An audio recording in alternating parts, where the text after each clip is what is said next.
welcome back to another Nextlander podcast. Alex Navarro, welcome back to another Nextlander podcast. Thank you for welcoming back to another Nextlander podcast host Vinny Caravella. That's me, Vinny Caravella, host of the Nextlander podcast. Brad Shoemaker, welcome back to another Nextlander podcast. Thank you for what? It's good to be back on another Nextlander podcast. It's always good to be on a Nextlander podcast. Hello. Hello. Hi. Hello. Hello. Hello. Bradley. Hi. Hello. Hello. Hello, Alexis. Hi. Welcome, everyone, to another Nextlander podcast. I don't know how You're we waiting fell for into one this. of us to have a thing that gets us off of this, right? Nope, that's just how it goes. We're just trying to see if anybody can distinguish us from the AI podcasts out there. And if you decided that, no, this is too dumb and AI would never be this idiotic, then you win. It is really us. Not on purpose, anyway. All right, I have a thing that happened slightly before this podcast that was concerning to me, and I'll keep this as family friendly as possible.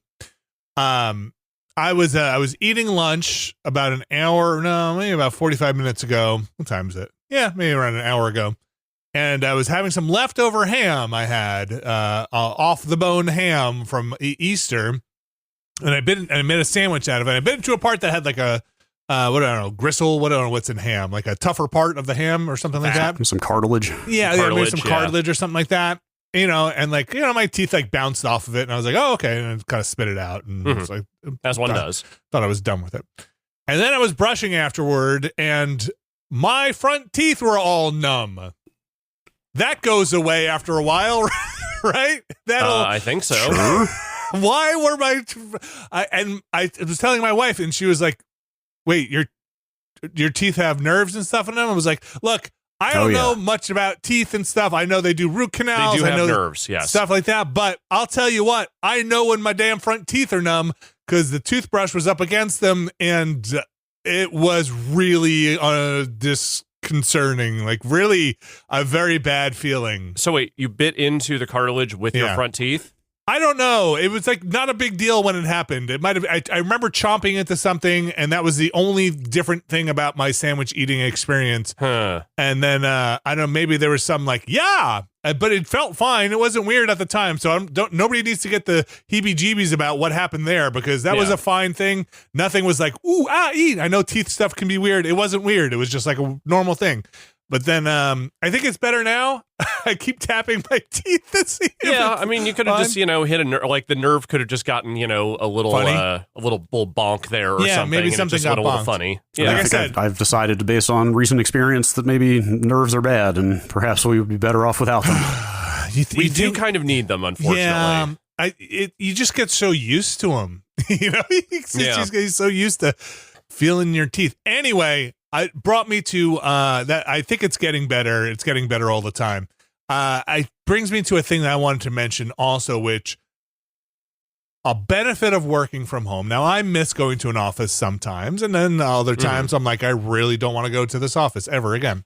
Right. But a benefit I have realized over the course of working from home that I didn't realize until today, maybe really plugged into, was I can floss at my desk basically anytime I want that I'm not on camera. And who's going to know? But you know what? Between me, God, and the walls over here. I know some people I've worked with who never let being in an office stop them from doing that. And that's a mistake. I don't care for that. I'm going to be honest with you. That's, you may have had a similar experience. Yes, I may have. It should have stopped them, really. Or maybe it was on me. Maybe I should have stopped them. But here in the home office, there's nobody here. There's nobody. Maybe I'll just start flossing on camera and see how people like that. That's I think your dentist would just be happy to hear you're flossing at all. Yes, and it's helped my flossing, being able to just sit here and floss.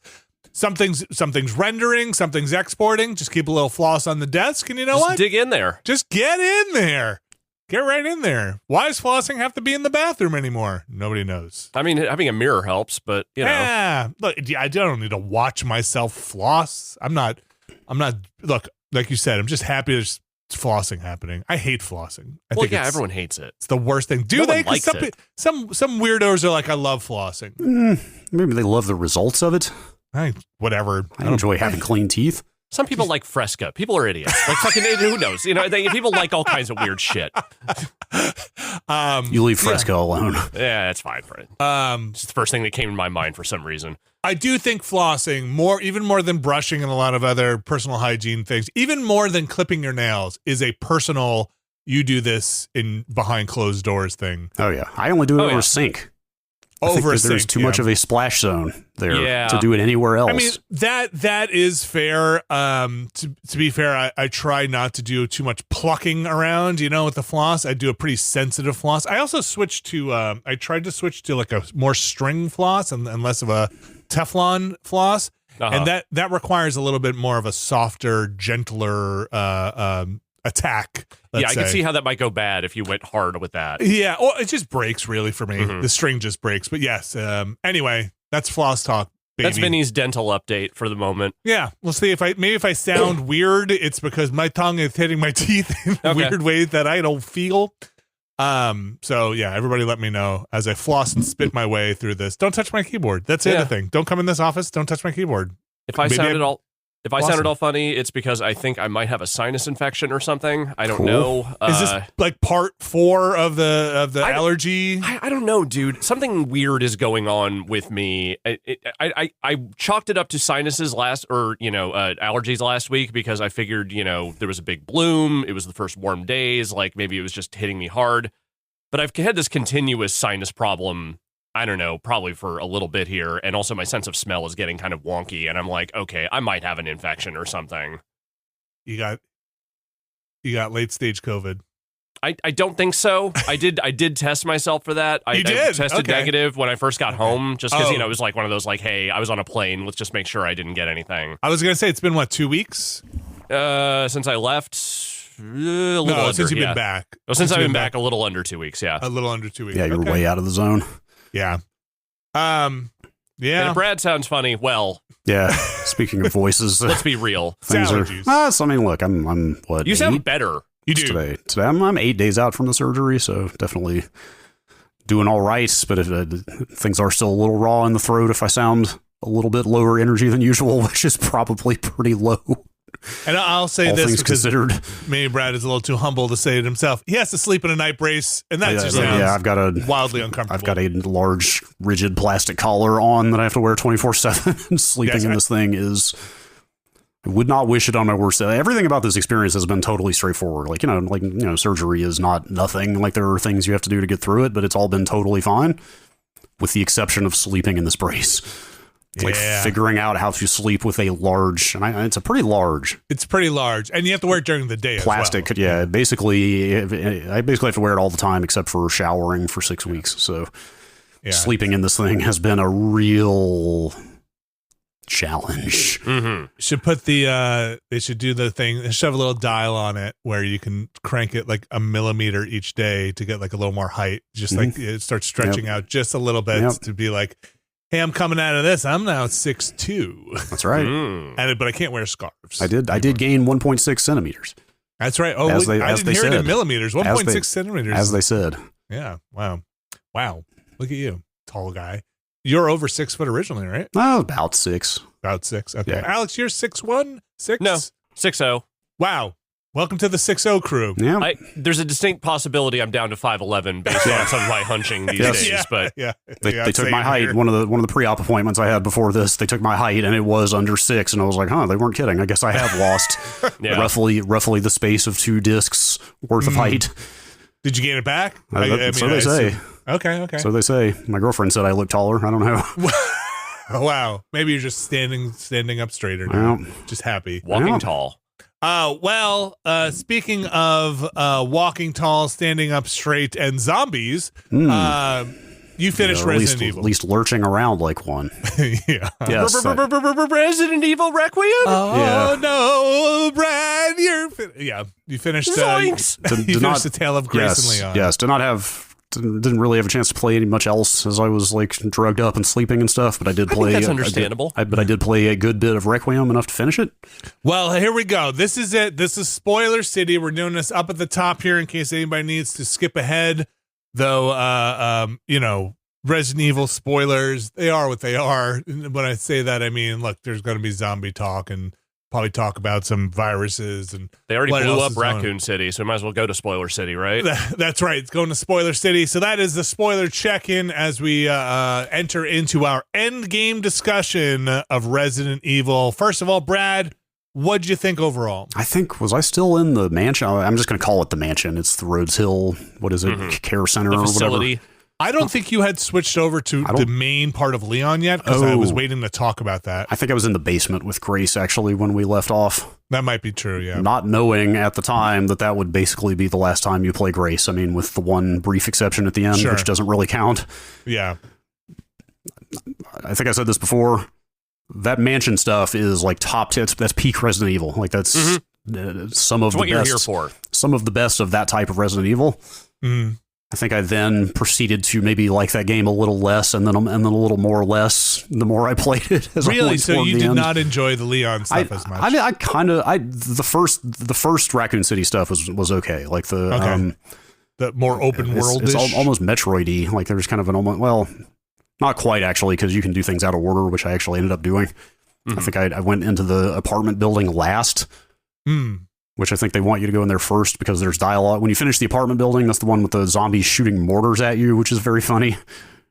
Oh, is that the apartment building? On the roof? Yeah. Yeah. Like when you finish that sequence, there's some dialogue from Leon to the effect of like, now I got to go get all the other parts or something like that. And I already had all the other parts because that was the last thing I had done. Interesting. So I think it is possible to kind of do that area in a different order than they intended for you to.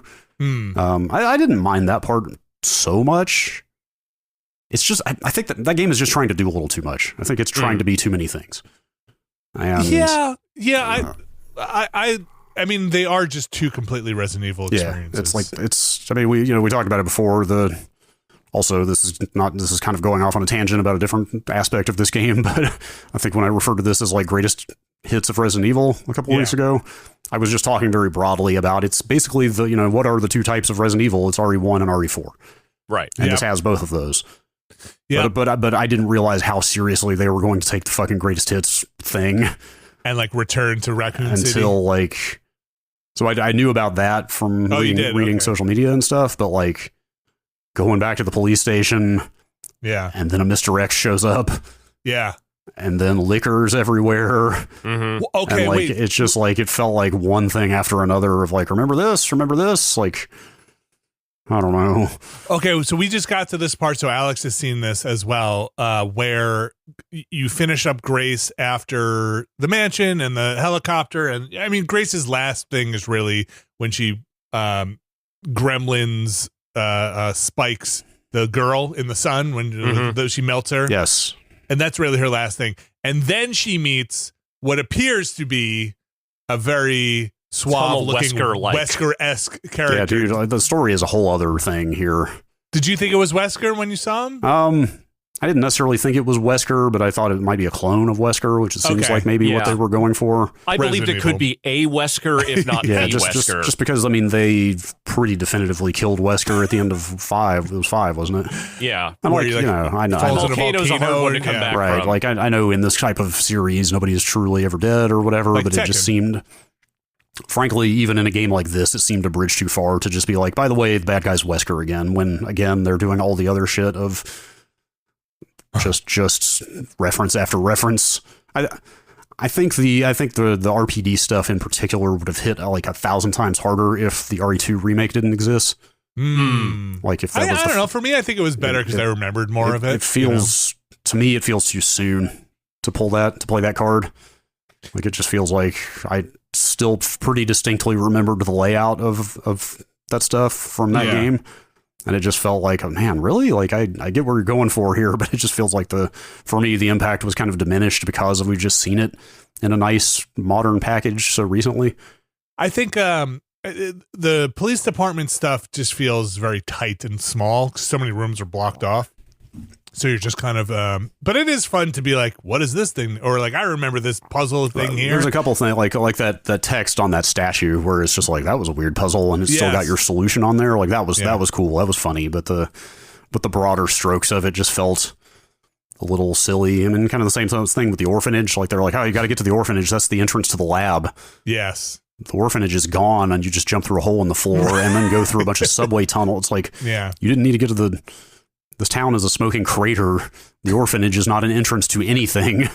You could have just helicoptered straight into the actual pit. I know. Like, I don't know why he can't get any kind of air transport into this place. There's no reason for Xeno and Grace to be in RPD either. Like, it all just feels a little, I don't know, man. Contrived. Yes, extremely contrived.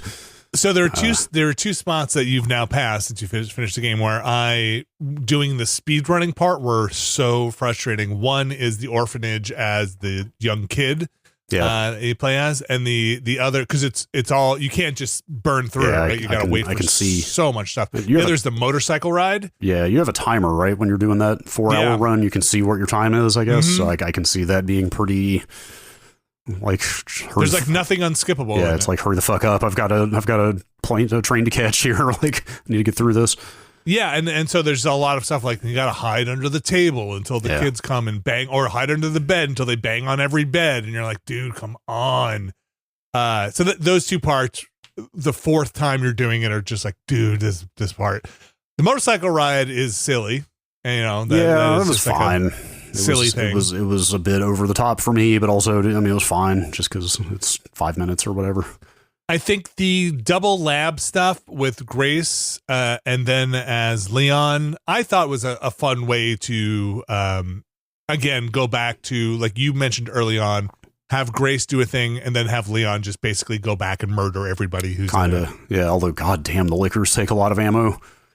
Did you use the machine gun at the end? I started to, because I basically had fully maxed every weapon by the time I got to the end of the game.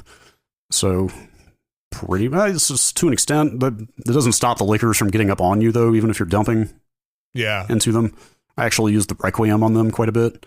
Oh, did you have enough bullets? I had the charm on the Requiem that gives it maximum penetration, so I think there was a point where I killed 3 lickers with 1 shot.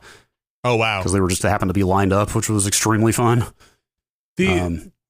The liquors with Grace and the acid is that's pretty effective. That was pretty fun. That stuff was not bad. I mean, it is like so Resident Evil though for like early mansion phase, middle like gray sewers and like ruined town phase, and pure white, and then gleaming white underground lab phase at the end. Like, it's so.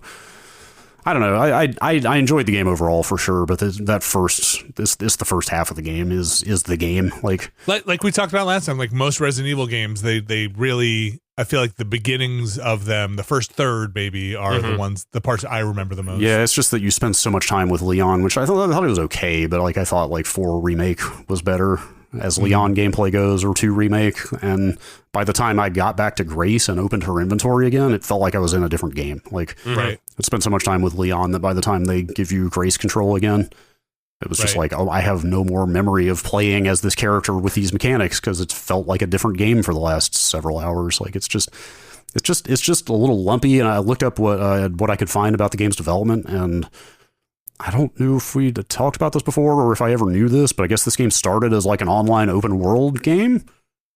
I don't remember that. Like, that was the direction for this game before they rebooted it. It was going to be like an online, like a multiplayer open world ish thing, and they kind of took a swerve, and that maybe helps explain why it feels kind of lumpy and all over the place. Like, it's just trying to do too many things.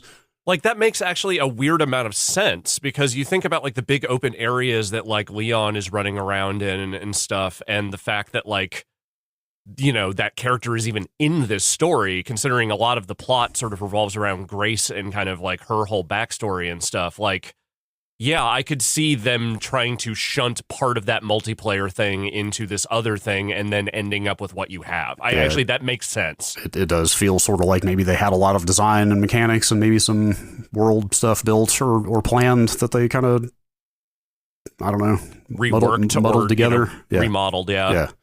I honestly, I'll say I was definitely more positive on it until the last like 90 minutes or something. That brief sequence where it just tries to become a sort of military shooter for 20 minutes where you're just fighting soldiers with guns. Oh, right. Is some of the least fun I have had with a Resident Evil game probably ever.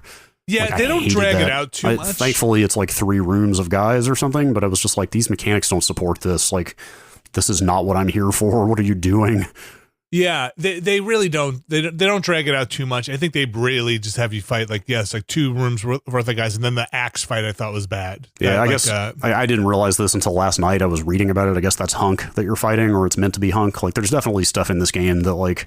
Who's Hunk? Hunk is I don't even know how to explain. Like I think it was 2 the first game he appeared in. He's basically like a long running kind of joke character in Resident Evil. Oh, he's like kind of a joke. He's like Johnny Sasaki from Metal Gear Solid, like as just a kind of a joke background, like soldier character who shows up in a bunch of the games. But I guess that's he's the one who's really good. He's supposed to be. I think that was the intent, or at least that's what I saw people talking about the game saying that was Hunk. Well, he's dead now. And well, he'll be back. He got hunked. He manages to die and come back quite frequently. But the point is, I think there's a fair amount in this game that like super Resident Evil diehard fans might pick up on that I didn't, because I've played every game, but I don't like marinate in the lore. Did you what'd you choose at the end? I picked Destroy first because I thought it was not plausible. Like they didn't quite sell.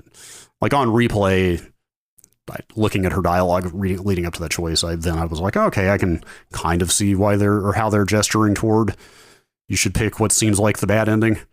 I do really enjoy that once you pick Destroy, the Elpis whatever virus, antitoxin, whatever they want to call it, that you get the whole thing, and then it's like, hey, you want to just try again? Yeah, I was last save. Very thankful to them, because the bad ending is so bad. I mean, like not in a. It might be the most perfunctory bad ending I've ever seen in a game. Like, you picked the wrong one. Leon dies, and all of a sudden she's on a helicopter out of there and going basically straight to the camera. I wish I could have saved you, Leon. Cut to credits. Yes. Like, cut to it's credits, like 30 seconds. There's nothing to it, and I was like, what the fuck? But then they really redeemed themselves when they give you your summary and are like, hey, do you want to just jump right back to that choice and do the other one? Yeah. I was like, all and right. They do just take you kind of right in good, there. Good on you, game. That's cool. And then like the actual ending definitely was better. But yeah, you get a boss fight at least. Yeah. I don't think it's a super great boss fight. The boss fight's not great. And also bringing Victor back the way they do felt like there could have been a little more build up to that. Yeah. And you're still going, who the fuck is this Xeno guy? And then you kind of never get a great answer. Certainly did not remember who the connections are.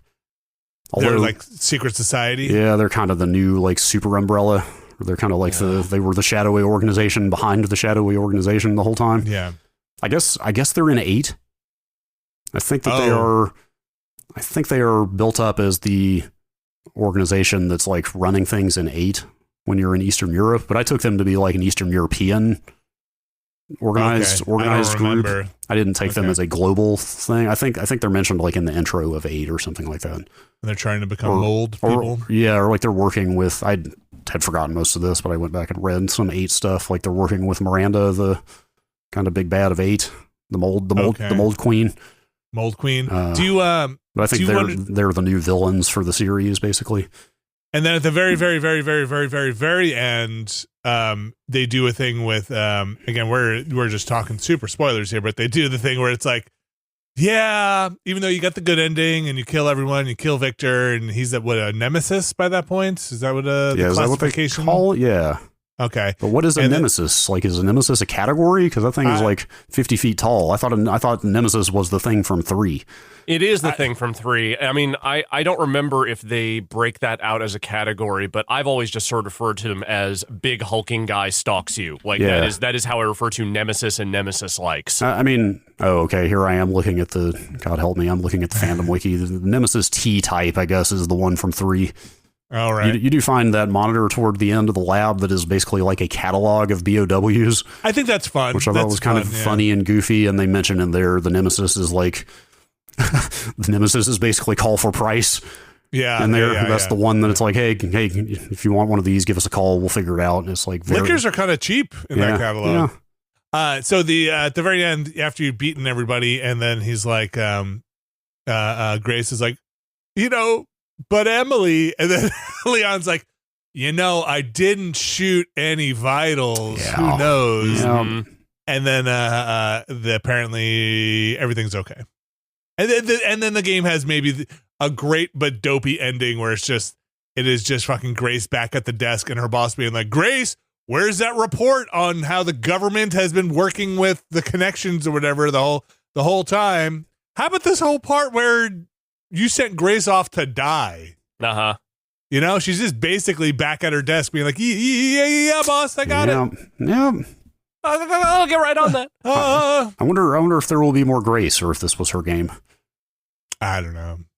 Knowing the way they do these things, bare minimum, she will show up as some kind of side character, or at least, like a quest giver or something in one of these. But I don't know. I mean, I get the sense that like they wouldn't just throw this character out there if they were just going to be like one and done, bye. Yeah, but I mean, as a main playable character again, like Ethan Winters had his couple games and now he's gone. It seems like she's probably also going to fade into the background.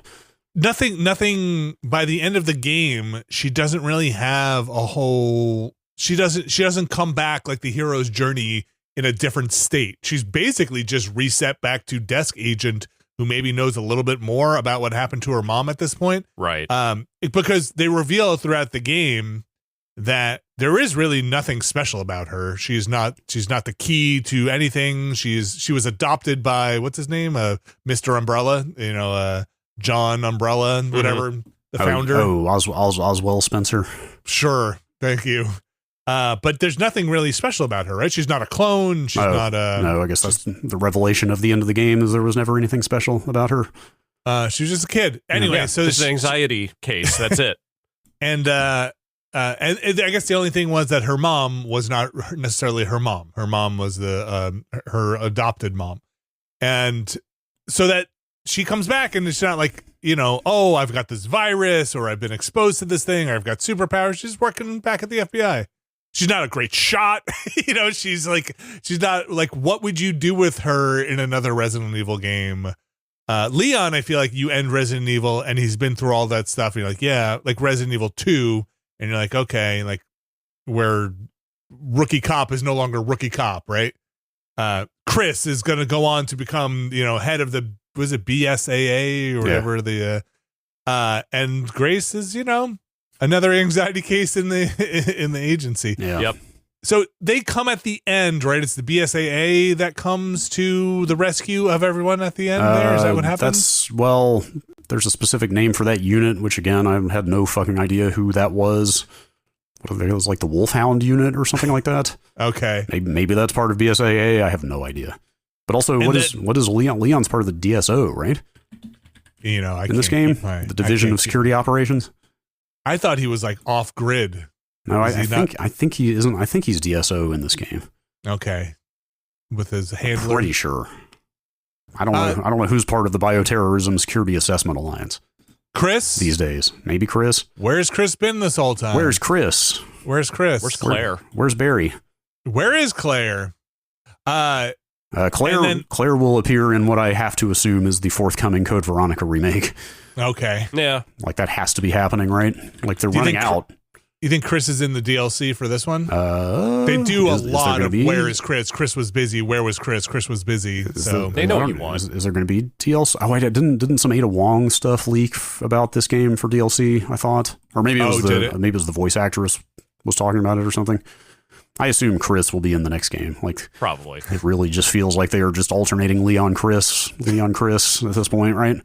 I mean, I guess until they have to reboot the entire thing because they've gone too far. Yeah. And then there's something like, is it the Connections who basically kill the wolf pack, the remaining wolf pack, or like clean the site? I thought those were those the same soldiers from that rescued you that they killed? I'm not sure. I don't know. I was a little confused. They all wear like big military gas masks and gear. Yeah, I'm not sure. They found what they were looking for, which I assumed was not Wesker. Yeah, I have no idea. That whole post-credit scene felt like such a throwaway. Yeah. Generic. Like, I don't know where they're going with this series, honestly. Did you find all your documents? All but that one at the the literal first one in the game, which I may or may not get. I don't know. Like, I came out of this before that last like 2 hours. I was like, yeah, I'll get the platinum in this. I'll do my subsequent 3 playthroughs or whatever. And then by the end, I was like, I don't know, maybe. I think you get another document, some other report or something a little extended. I think extended if you finish it with all the documents that you can Oh, read anytime you want in the codex. Are you talking about that giant like Grace's report thing? Yeah, I've got that. You did. Yeah, okay. I should read through that. I'm sure that would help clarify some of the story stuff. But I mean, I missed the literal just actual first file in Renwood. Ridiculous. I should go back and get, but I did pull up a guide, a 2 hour and 50-minute guide to getting all three of those: the speed run, the no blood extractor, and the no healing, all in one run. How do they guide you? I mean, at some point you just have to get good, right? Like, yeah, I mean, like, it's just do this quickly. It's just somebody showing exactly the optimal route to do all of that. So I might do that, or I might not. But also, there's like games coming out this month that I want to play, True. and I still want to. Sorry, frankly, if I'm going to finish a survival horror game 3 more times, I should go back and finish Silent Hill F and get those other endings, because I think that would be way more meaningful. Well, you'll get you'll literally get other endings. Because this would just be basically getting trophies, which I don't know. The main appeal of this is getting that unlimited ammo. Like, I really would just love to go ham through the mansion in particular with unlimited ammo and an unbreakable knife and all that stuff. So fun, especially with Grace in the first part where she has unlimited Requiem bullets. Yeah, like being able to go through there, just storm through that place with unlimited Requiem is so appealing. Like you go, it's funny because you just feel like you're breaking some of the game, but you know, as Grace is the first time you hit the chef, right? And he's just sitting there cooking. You just shoot him like in the face with the Requiem, and it's great. That sounds pretty good. It's pretty good. Yeah. And there is the thing, if you're going to do it though, you do need to do, I think, at least one more run through. Maybe the guide has it for the secret super final achievement that you have to get. The one that was crowdsourced. The final puzzle? Yeah. Did you do that? Yeah. I looked the steps out. That thing is completely insane. So the steps are not as bad now that everybody's figured it out, and you just have to do the 4 dumb steps they have. It still seems pretty ridiculous even now that everybody knows exactly what to do. Like the whole like the dumping the zombie bodies in the pit thing, and you have to like dump at least 115 bodies, so you have to basically just sit there and let it run for 20 minutes. Yep. And count them. The hard part for that was for me was I was doing it on when I had unlimited ammo, and so as Grace I was just carrying around, I think at that point you still have the Requiem, and the hard part was, and I put all my other guns away and all my other ammo away, because why would you have unlimited ammo for the Requiem? Why would you bring anything else? And then I got to that part, and I had read that too, but I didn't read until I got to that point in the game and saved it right there, that you also cannot kill any of the zombies in the meat grinder yourself. You have to be ground up. So all I had was the damn Requiem and a knife, and that thing just blows them away, right? Mm-hmm. So I was doing it on the hardest difficulty, on Insanity. So like, I was trying to stab them in the legs to get them to fall down, to fall into the grinder. It was not fun. I actually wound up reloading from the beginning of that chapter and coming back with a different gun, and took all the charms off of it so I could just shoot them in the legs. My favorite time with that game was unlimited ammo on I think they call it Insanity is the difficulty, was the most fun I had with it. It's still challenging enough in some spots, but also silly enough to just have fun with it. Like, imagine the Leon part where like, okay, look, I do have to manage some stuff, but I could just dump ammo into all of the zombies that come out of the ground. It was pretty fun. I did not have the unlimited rocket launcher for that one though. It's kind of silly. They make you buy that unlimited ammo separately. I did reload once I got it. And I don't know if it's that silly because that one shot's the last boss. Sure. I think it might one shot all the bosses. Sure. I don't know if that's true or not. That's fun. Yeah. But yeah, I really like that game. I think it is a quality piece of Resident Evil, up there with some of my favorites, with 2 Remake probably still being my favorite. Yeah, that's probably, I don't know. That's tough. I know some people, you're not alone. Some people really fall off at the Leon part. I until you get to RPD, I actually did come to enjoy the Leon stuff relatively well.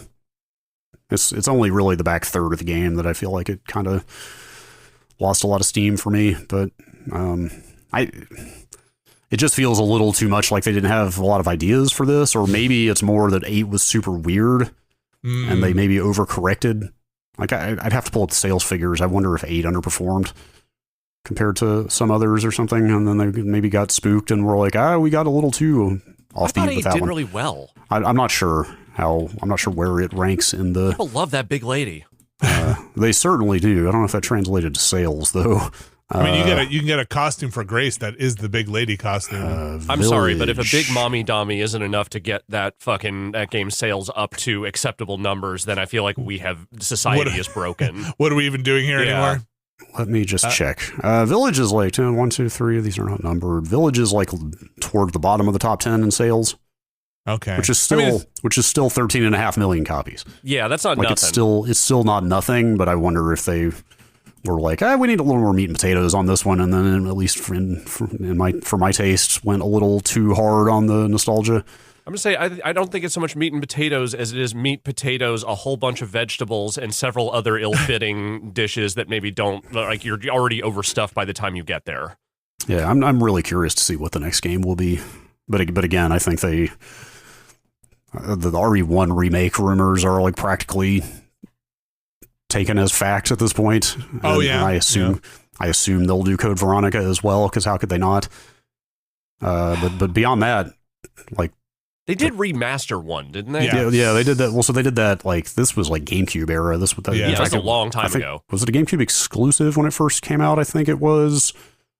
But that was the remaster. But it's still tank controls and pre-rendered backgrounds and fixed camera angles. It's not what they did for 2 and 3. It's just more modern CG for the backgrounds and stuff like that. But this I'm sure, would just be a full-on third-person, like, in the style of the 2 remake. They should do a new FMV. They should just like literally do the same type of FMV, but with new actors, just like the old FMV. You're absolutely right. They should. I mean, they should. And in pure Resident Evil fashion, you don't get to see that until you've beaten the game and got 200 CP points, right? And then you get to see that, and also get the original voice acting in it. I feel like 1 is probably the one that I would be most interested to see how well they can execute on a full remake. Sure. 2, they did a great job, I thought. Yeah. 1 is a very particular thing. It is I played that remaster not as long ago as you might think. I think I actually played it on the PlayStation when I played it. So I'm curious to see it. I'd be curious to see a remake. Code Veronica, I really never stuck to, or I think I touched it and put it down. Yeah, I finished that when it came out and mostly remember liking it. I really wonder what the character of Steve is going to play like in a remake that they might do, though, because boy, is that guy. I'd just go pull up some footage of the first like 20 minutes of Code Veronica and listen to Steve talk. Oh boy. Like he's extremely like Leonardo DiCaprio coded, but like 1,000 times more snivelly. Okay. So I really wonder what they are going to do with him. So we did not get a Code Veronica at all. No. Anything remaster? They put it out for, wasn't it like, I think it was an XBLA release. Oh really? Yeah, Code Veronica X HD, I believe, is the name of the like 360 release. You didn't do a lot to that, did they? It might be out on Steam now.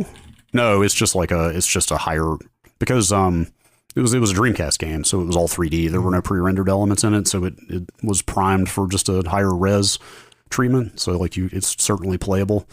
So we've got 2, 3, and 4 remakes, and then we just have 5, 6, 7, 8, 9. Yeah. Now. Yeah. So and then we'll get 1, and you think Code Veronica, and then you think they start doing 5. No, they should. They very well may, but they absolutely should not. I know that money talks, but they should remake 1 and Code Veronica and stop. They absolutely should not make remake. They should not. But I hold the position more broadly that 360 PS3 games should not be remade. Period. At this point, they're too new and they are too modern in terms of their design and presentation. What if I kind of agree with you, but I feel like the industry does not. Right. But I'm not as anti-remake as some people, but there needs to be a good reason for it. There is no good reason to remake Resident Evil 5. I think I think it would be interesting to see, though I think fans would not agree with me. Real hardcore Resident Evil fans, that if they remade 1, and maybe this is why they're waiting, they Final Fantasy 7 it and change it slightly, and then they start moving. Oh, they've already done that. It off. Like, in 2? Go read about this game. Go read about Requiem, and you will. It does not take long to find people who are angry about the changes they made to like actual RE2 on the PlayStation. Because I guess RE2 Remake and Requiem both kind of do things that contradict what original 2 did. Okay, like some retconning in terms of like the fate of Raccoon City and stuff like that. So there's already people out there mad about changes to the canon or the lore. So maybe they'll tie it all together with a one remake where these things become canonical. And I don't know. Do you think they would, if they remade 1, they still do the start with Jill or start? I don't know. They should. Was it Jill gets what, a lockpick? And I think so. I can't remember. Was it like Chris gets more bullets or something like that? Is it more bullets? I can't remember. It's been a long time. And that was what do they do in 2? Is 2 is Leon or Claire. And did they do the swap again? Like more inventory space? They have different They have different like paths, as I recall. Okay. Like I can't remember how different they are. I don't remember. I don't think I never played through both characters of 2 when it came out, so I don't know. Well, that is Requiem. I think it's a good one. I think it's a hot one. Yeah, I'm just curious to see where they go from here. Yeah, look, Leon he's a salty, middle-aged, now clean of virus, hunky man who can go off and do whatever. I think it's going to be Chris, whatever they do. Probably. They just mentioned him so much at the end of that game, almost feeling like for no reason. It is interesting that they are acknowledging the passage of time in these games or in this fiction. Like there's a ton of reference to events of 28 years ago and stuff like that. Like it's plus the Leon age up. Like they are making it very clear. Like, hey, this has spanned a long time. These characters are getting old. Like it does kind of set up a like next generation kind of thing at some point. So they really. I almost thought they were just going to off Leon in the final, like make this his last stand, and he's got the cure for whatever all the viruses, the kind of panacea for the viruses, maybe, and let him just ride off into the sunset. But they did not. That's it. Umbrella's done. They're cooked. Yeah. Finally, or whatever version of Umbrella. Abstergo? Is that an umbrella? No, that's Hitman. That's Assassin's Creed. Or Assassin's Creed, sorry. That's Assassin's Creed. There's one with an A, right? Isn't there an Umbrella Corp with From what? From Resident Evil? From Resident Evil. Isn't there don't you so. go there's when you're Tricell. Like I was reminded of Tricell, which I think is from 5 in this. I think that you're right. I think it's Tricell. I thought there was one with an A. There might be another one. You find like a lot of barrels in the underground. It's like Umbrella, thing. Tricell, the connections. I don't know, man. I don't know. Resident Evil Requiem, that is it for now. We're going to take a break. We're going to come back. We're going to talk a few more video games here, and then we're going to get into the news. So stick around. We'll be right back. This week's show is brought to you by Factor. Alex Navarro. Yes, Vinny? Factor is like it's like a good friend for me that I haven't seen in a while, but then when I'm having a tough time, and my good friend lives in the fridge, and I, by the way, this story. Okay. No, I'm with you so far. And I haven't really thought about them in a while, but I'm having a tough time, and then I open the fridge, and there's my good friend to be like, look, you don't have to think about what you're going to eat next. You don't have to do any of the. I'm here for you. By the way, I live in your fridge. Does this work? You know what I'm saying? Yeah, I think I'm with you so far. Yeah. Everyone should be so lucky to have a friend that lives inside the refrigerator and presents them with fresh, never frozen, pre-put together meals that you can just heat right up and eat almost instantly. And like a good friend, they're there to prevent my food crimes. Is really. Look, I take care to eat and try to watch what I eat, and Factor is there in a prepackaged meal to say, hey, we've done this work for you. Factor has meals that are built around my goals or your goals, whether it depends who's getting it, whether it's weight loss, overall nutrition, more protein, and GLP-1 support. For strength and workout recovery, check out Factor's Muscle Pro collection. Every meal is crafted with functional ingredients, lean proteins, colorful veggies, whole foods, and healthy fats. Factor bans over 175 ingredients. That means no artificial colors or sweeteners, no high fructose corn syrup, no refined seed oils, just nutrients-dense food. And, like Alex Navarro said, they are fresh, never frozen, with over 100 rotating weekly meals, including globally inspired flavors like Mediterranean and Asian, and there's always something new to look forward to. How can you get in on this?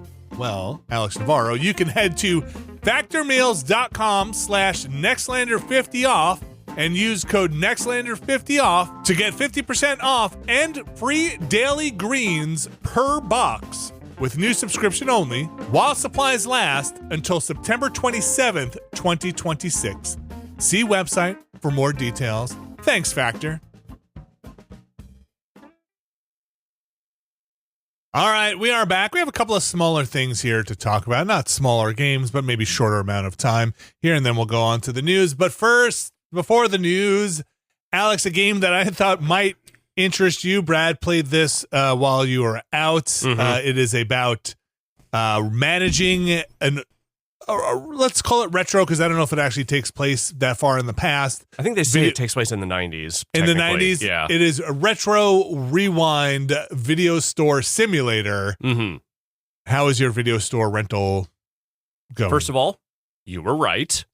This absolutely was up my alley. I have kind of been looking for a new cozy job game, the way that, you know, people have their power wash simulators and what have you. Like, those games are fine. They don't quite do it for me the way that maybe they do for others. I think this is my brain itch one. They finally found the thing that scratches it, which is specifically, I guess, that I just really like collecting movies and then handing them to people. So the thing that I thought you would really go gaga for when I read that somebody had done it, and of course they had, was putting a mod in to pull in real movies. And literally the first thing I did. Is that a mod, or is that? I thought that was built into the game.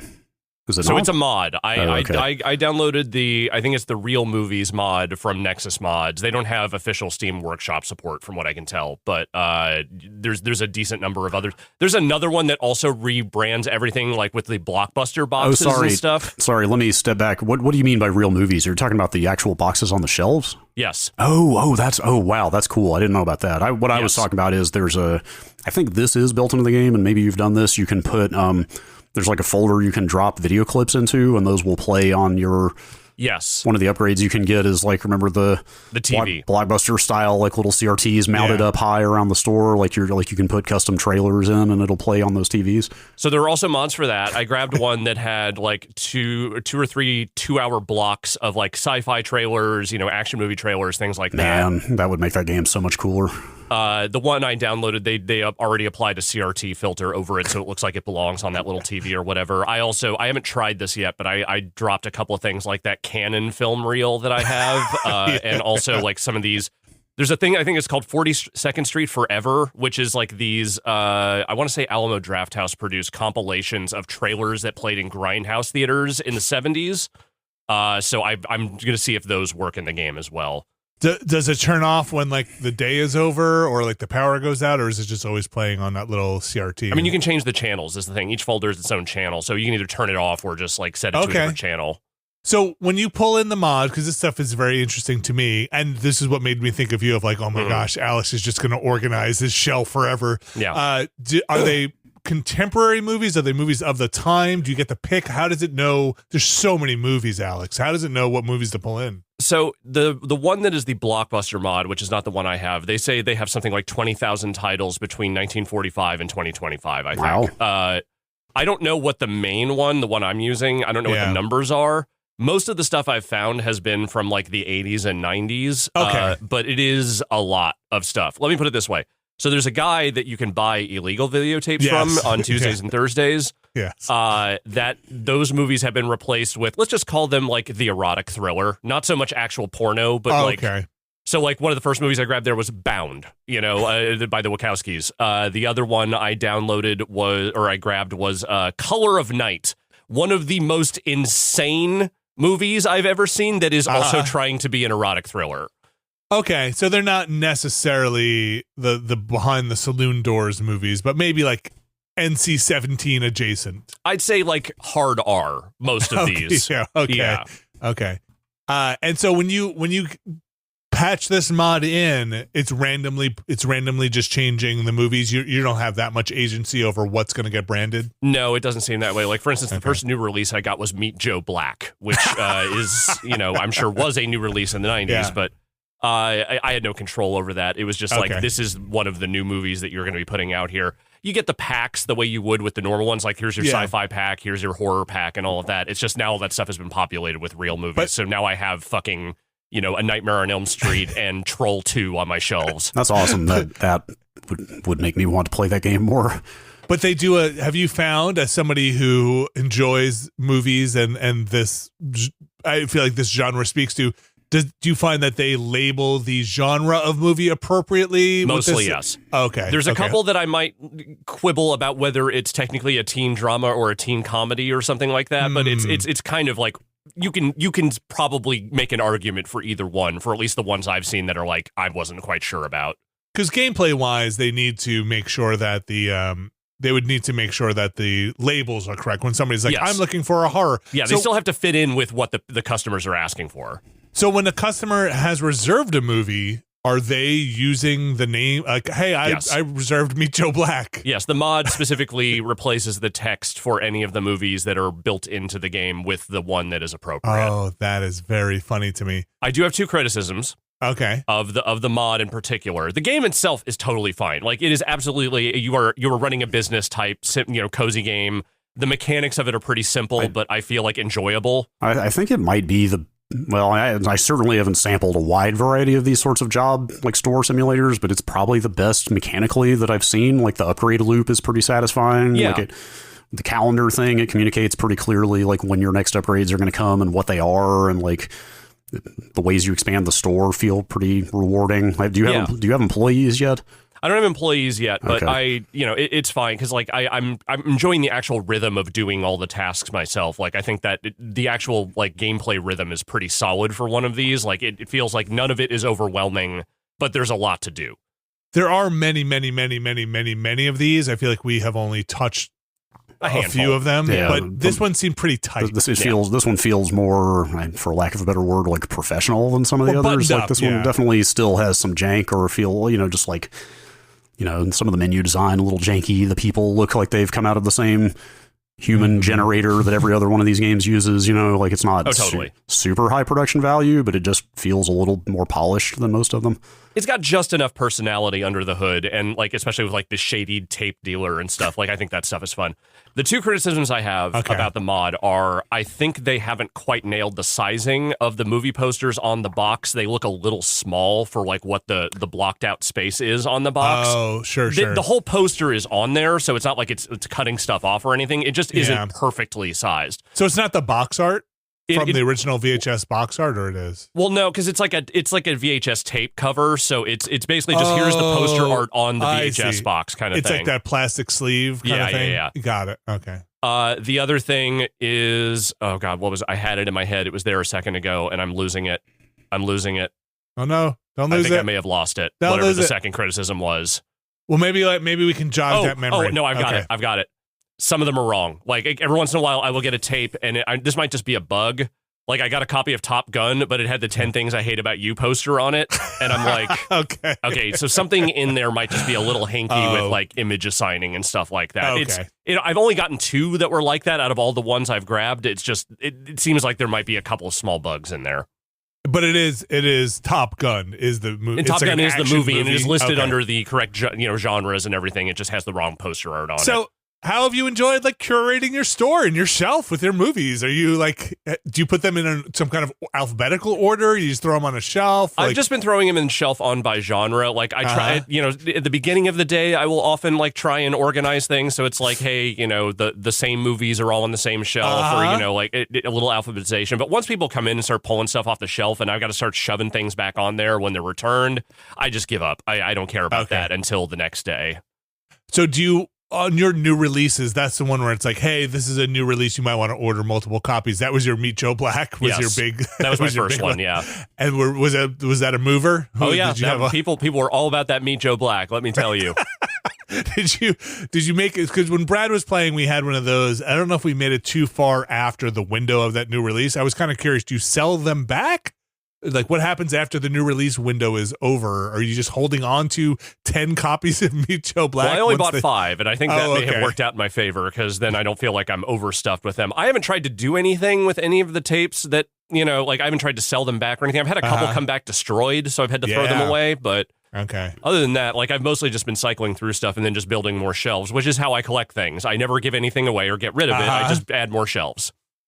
Did you get to any point where you could expand yet or not quite? Not yet. I'm not there. Okay. I'm just now, I feel like, starting to get to the edges of what the space will allow. So okay. Did you get the slushy machine working? The slushy machine is working. I've been giving out slushies. I hope at some point, and I'm not here to tell the devs what to do because this is a pretty small experience, all things considered, and I imagine there are probably limitations to what they can add at this stage of the game, but I kind of wish they would just add in a built-in thing that lets you auto-replace the movies any way you want. Like, I think like a tool set in the actual game that's just like image and text replacement for everything would be really cool because as much as this mod is great, and I'm glad someone did it, I think I would like some granular control over which movies can and cannot appear. Like, I would like to do a slate that's all the Watchcast movies as my kind of starting slate of movies, something like that. Yeah.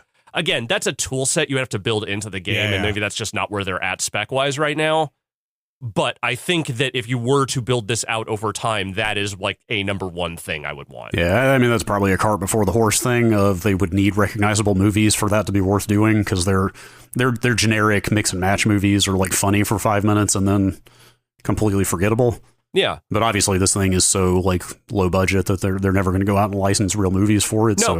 And I'm not saying do that. I'm saying give me an image upload and replace tool where I can download my own posters and then just change the text value for whatever movie is in there and then just let me do that on my own. I wonder, okay, look, now we're armchair developing, but yes, I wonder we 100% are. I wonder if there's a way to make a folder with the name of the movie and then the asset in the name of the movie and then the game can scan that folder library and be like, okay, if it says Top Gun, look inside of it for top_gun, it has to match the folder, that kind of thing where you made it easy. I don't know how they're doing it.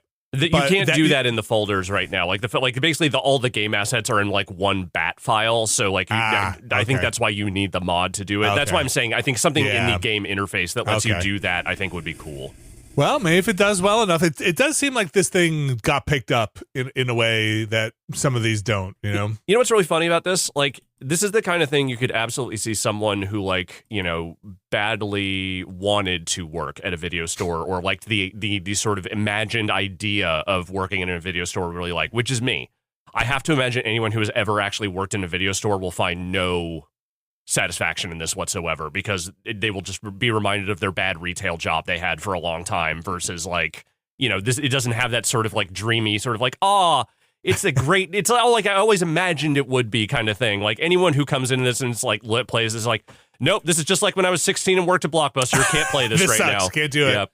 Slushy machine's broken. Mm-hmm. So for my 2 cents, a more fully realized, bigger version of this probably would also have, if this were time appropriate, a Blockbuster or Hollywood Video moving in down the block, and ruining your life. That's the dark. I don't quite have the voice to get up on a soapbox right now, but the amount of like Blockbuster nostalgia I see on social media. On the one hand, I get it if that's what you had when you were growing up and just happened to be that age. Like I get why you'd be nostalgic for that. Blockbuster was the evil corporation of video rental stores, though. Yeah. Oh yeah. Like. If you're too young to remember the pre-Blockbuster era, go watch the documentary The Last Blockbuster. Mm-hmm. There was a lot of detail in there about the like super underhanded shit that Blockbuster did in like every town across America to come in and very aggressively run the mom and pop video stores out of business. So like there's a kind of a dark side to the Blockbuster thing, but anyway. This is why I did not download the Blockbuster mod because I do not want that branding in my store. The other thing I would say is, aside from that, which again is a very, we're just armchair quarterbacking the game development here again, but would be video game rentals, which I thought I did see something about them wanting to do, or maybe the dev said that would be like a thing they might patch in at some point. for me you personally, can buy like arcade machines for your thing, but I don't think you can do video game rentals. Though it's possible there's a mod out there that does it that I haven't just didn't look for. I thought, Brad, when we were playing it, somebody in our chat even said that maybe that the devs had talked about it, and if they had time, they would do I don't know a patch for that. Maybe. I should look it up, because that to me is my video rental experience was renting video games. 100%. I'm gonna look it up and see if they did, because it just makes it so much different. You should also be able to rent consoles, and you have to put down a huge deposit to get them. Yep. Jeez, man, this game got right up in the Atlantic. Like, this thing has like broken containment in a way that I did not expect. You know, that doesn't completely surprise me, because I mean, those kinds of magazines love to write about specific kinds of nostalgia that seem to be hitting certain audiences at times, and I feel like this is a perfect example of that. Of maybe the people who are playing this were actually too young to remember video stores, but you know, it feels like it's hitting some sort of like nostalgic note that, whether it was real or not, is there. I could see why this would break out beyond just your average sort of like job game. Yeah, also not just legitimate nostalgia for video stores, but it's also like the same right at the nexus with like a lot of discontent around streaming services and like lack of ownership of media and like a whole bunch of other stuff.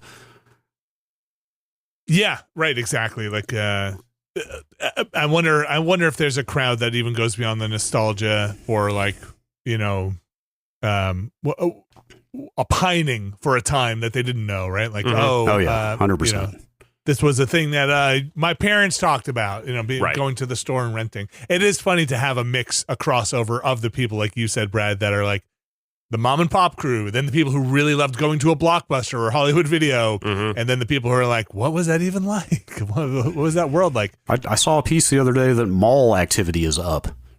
What? Like mall foot traffic is up. Like business at mall, like it's up like 5% over last year or something, like, and it's New mostly Jersey will be very happy. And it's mostly driven by like teen to early 20s demos. Like kids are going back to malls because they're sick of this shit. Yeah. Oh, look, there is a thing. Look.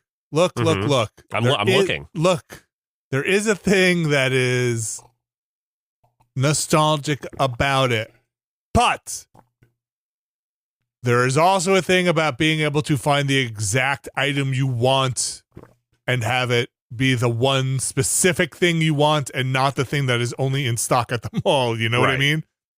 Like, yes, I know what you mean.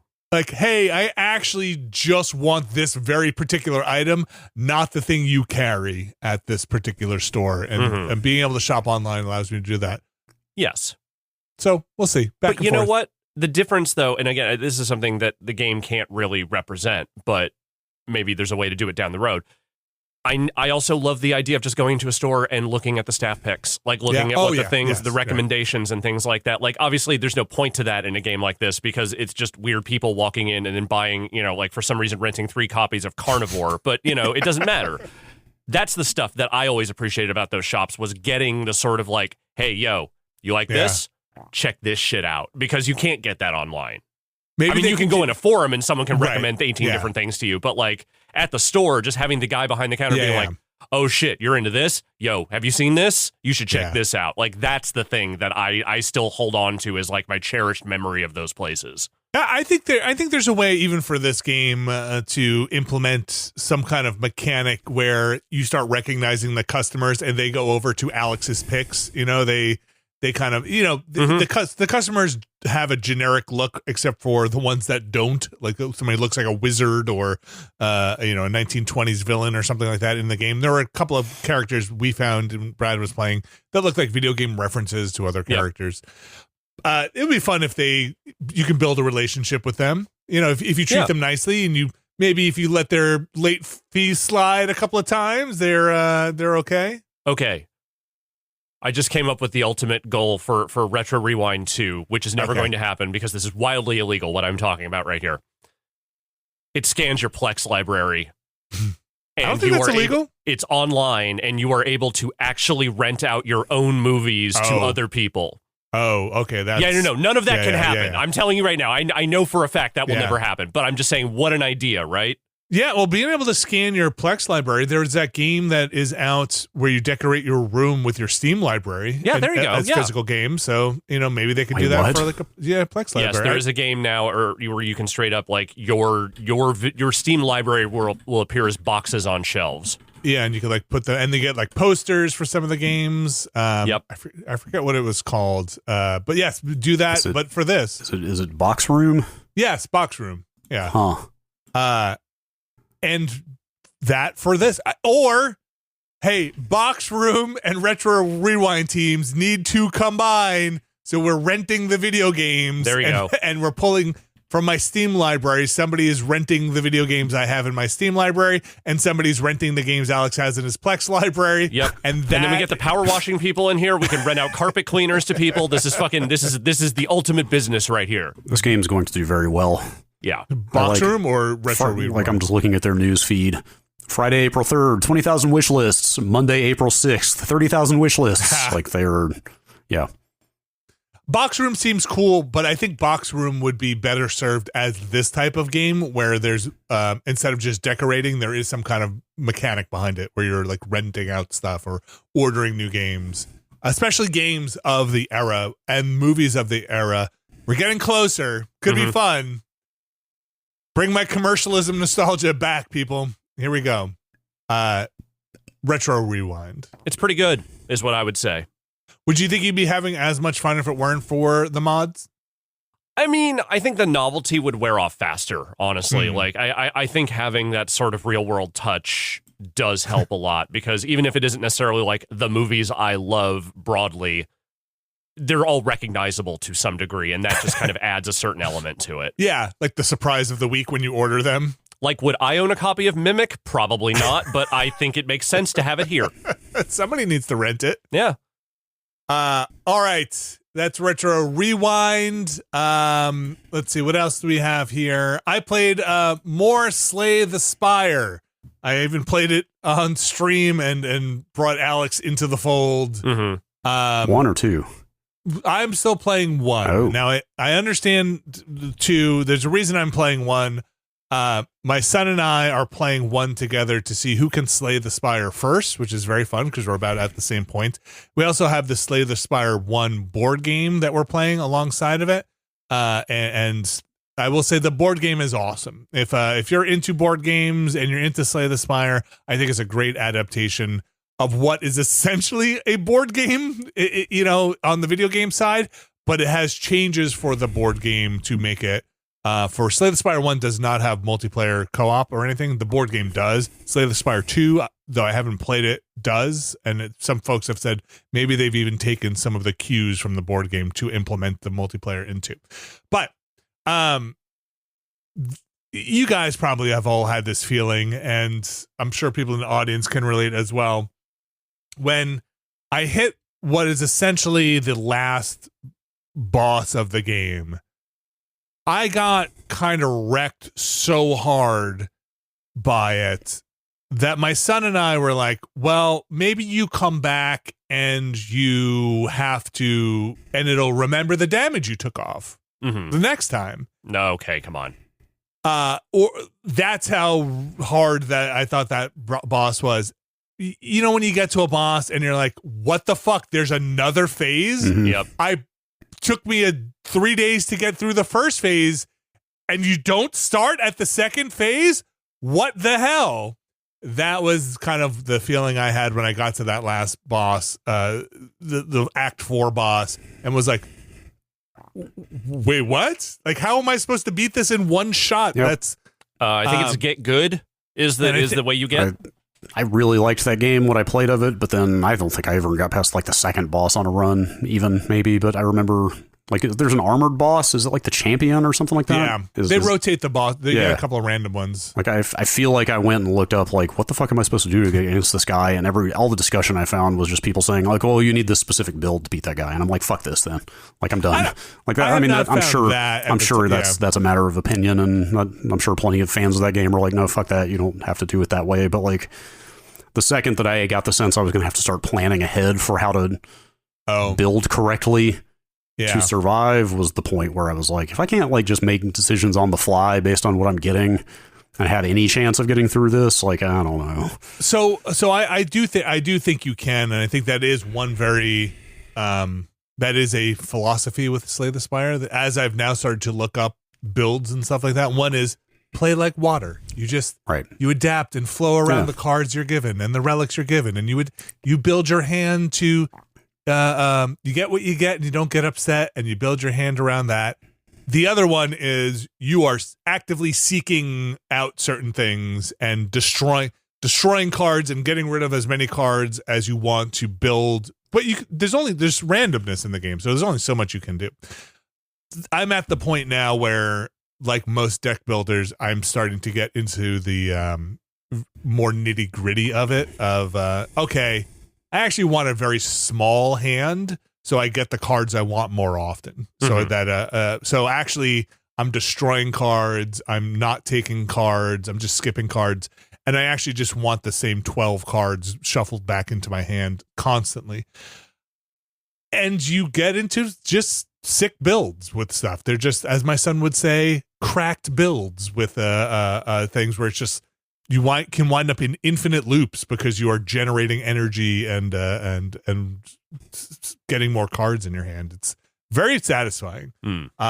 And even though I was extremely disheartened when I got up to that boss and was only able to do 300 damage or whatever on a 600 damage boss, I felt like half, though. I mean, that's actually, at least you feel like you did something. Yep. Yeah, but I got wiped out so much. It's the one where you put 5 damage on a 600 health boss, and you were like riding high with most of your health, and then you just die. Is when I have a hard time. So one of the mechanics on the boss, though, was every time you play a card, you take 1 damage, so that you can only play so many cards before you're dead. Right. So you can't even sit there and just attrition and survive. It's a really fun deck builder. There are a lot of them out there, and again, I'm not the first person to go and say Slay the Spire is a lot of fun. It's an older game that has a lot of ardent supporters, and Slay the Spire 2 is out there to be played. But I'm just enjoying it. I'm enjoying playing it parallel to my son, who is also trying to beat it as well, and who's gonna have the build. And do I go online and just start looking up meta builds and what the thing is, or do I continue to just try and stumble across it and figure it out? Who knows? Maybe I might go put that game on my Switch too, now that you mention it. Should. Now they've got that handheld boost mode, I need something to try that with. That seems like a good reason to play some more of that game, maybe. I was playing a lot of it on that AYN Thor. It is a lot of fun. And the board game is also great. A lot of times when I play deck builder on the PC, I mostly will be like, I should just be playing this physically. Why am I playing this on this? But the board game version of this and the video game version of this are different enough. And I will say, the board game version, I hit a point where we got up to the boss with my son, and I think somebody must have bumped the table or something, and one of the dice went from the boss having 20 health to having 10 health, and we weren't sure where it was, and that's a big difference. And we were like, I'll put it back on 20 because I'm not sure if I'm not cheating my way through this, and then we died on the boss. So video games, keeping track and doing all the math, there is definitely something to that. But I can't wait to go play either one again. And I think I've mentioned this before, and I'm willing to admit that this is my own aesthetics. I just really didn't like the art in Slay the Spire. I think it was just something I was like, It's not terrible. It just doesn't really stand out. For me, it was just like, like I think I like Monster Train better, or I like tight fights in tight spaces better, like the style of it better. There's a lot of deck builders out here, but I do think that Slay the Spire is something special in terms of deck builders, and the people are correct. All the people out there are correct. So that's my time with Slay the Spire, the game I have been playing. The other game that I have been quote unquote playing is Pokopia. Why is that quote unquote? Because I'm not sure if I like that game, but I do. But you are playing it. Am I? I don't know how to answer that, Vinny, because you're the one who's telling us. So maybe elaborate a little. Sometimes am I working? Am I playing? I'm looking. I just got done telling you about a game where I literally run a video store. Is that working or is that playing? I think that's playing. choose, if you love what you do, you never work a day in your life, right? The thing with Pokopia is that I look forward to playing it more than I think I enjoy playing it. So I think about playing it. I'm like, let me get in here. I'm going to go play it. And then I boot it up and I go and I start playing it. And I'm like, oh man, I did some stuff. Now I have to wait some time. And while I'm waiting, I guess I could go do something else. You know what? It just took me an hour to go do 2 things in this game. I think I'm done. And then I stop playing it. And then I think about it. I'm like, I should get back in there. I should go. I'm looking forward to just go relaxing and going to do something. And then an hour goes by again, and I'm like, I'm done. So I'm not quite sure. I don't live a lifestyle where I can play a game.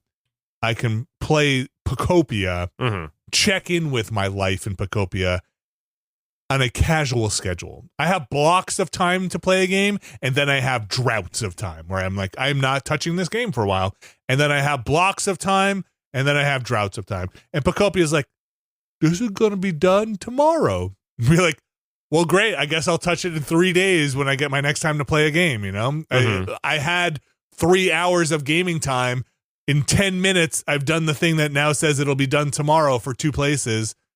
I don't know. It just maybe doesn't fit my lifestyle. Maybe I need to just start setting my Switch clock ahead and just break that. I think I'm almost done with the main story in that game. How many areas are there? Oh, like gameplay area. There's a free roam area, like they just a sandbox area. But I think there are 4. At least I've found 4. I think you could also just stop playing it. I could. Like I said, I think I'm almost done. I think I just don't really enjoy the building in that game, which is a big deal. I have heard that you do get some upgrades in the building at the very end of the game mechanic, and I was just like, why would you hold that? I want to build. Let's just go play Dragon Quest Builders 2 again. Now you're talking. Yeah. Pokemon Pokopia. I wonder how that game did. I bet it did fine. Extremely well. Pokemon right in the title. Extremely well. Yeah. Well, no accounting for taste. All right. I think that's it for the games. Yeah. You guys have anything else you want to chat about? That's all I got. There was something else that I feel like. What did we play on Monday, Alex? Oh, Marvel Maximum Collection. Oh yeah. Hey, we beat X-Men. We beat the X-Men. Someone finally did it. Someone beat X-Men. I think it took us 20 minutes, a half hour. I think it was 40 minutes total. Okay. Yeah, it seemed all right. No, it's still X-Men, but then I also subjected you to Spider-Man and the X-Men in Arcade's Revenge, which finally I've cursed someone else with that game. Yeah, thanks for that. Appreciate it. Well, it's okay. At least I'm not going to make you do a Blight Club about it, though I might make someone else at some point. Yeah, they should. I would like to see that. All right. That's going to do it for the video games. We'll be back. We're going to talk about some news in just a moment. Stick around. All right, we are back, and we have some news. And Brad, just in time for your return. It's like they were waiting for you. What a nice get well present. It's true. It was for them to be like, hey, you wanted a proof of life for State of Decay 3? Well, how about a playtest next month? So what's going on here with State of Decay 3? A game that was announced 17 years ago or shown a trailer of? 6, I think. It's 2020, wasn't it? Yeah, it was 2020 that the first trailer ran for it. So they may have announced the name before that. I can't remember. But we kind of have been on and off again being like, it's been very quiet because a lot of stuff has happened in that time. Yes. At Microsoft. What's going on? Yes, I mean, that is the news. Sadly, there's not much more to say there about that. Playtest.stateofdecay.com. They're taking signups for, I think they say it's going to be a very limited playtest next month for the first wave. But we did get an email from someone who said they got in. The fact that it's playable for people in public is pretty promising. Yeah. Because I had been pretty worried, primarily with all the Microsoft layoffs and studio closures and project cancellations over time. Yeah, I would say you had good reason to be worried. Yeah. It was not just boy, this game sure is taking a long time. It was they are slashing and burning half of their portfolio. Please don't let this be one of the ones. So it absolutely has not. And like you said, there's a playtest sign up currently. But the other bit of PR news, they were doing some interviews. Yes. And some stuff came out I mean, to that point. Oh, hang on. This Kotaku page is blasting me with a stream that I can't mute or turn off. Thankfully, it won't be picked up on the episode. Okay. Refreshing the page always. Anyway, this Kotaku wrote this up, but this actually came from the Sunny Games podcast, where the head of Undead Labs, Philip Holt, appeared, who basically said, hey, that trailer in 2020, there was no game at all. Yeah. Like, the quote is like pretty stark. That trailer in 2020, there really wasn't a game or a game team when we were working on that trailer. It was so early, I think there wasn't even a team. I mean, there were like 4 or 5 people. The game was in a Word document. There was really like the very beginnings of software. So like... amazing. You know, I mean, whatever. We've heard this a million times. Like, you know, it's the Killzone 2 thing all over again, right? Like, it's just cinematic trailers of games that don't actually exist yet. It's pretty common, but... Well, to the point where the kind of...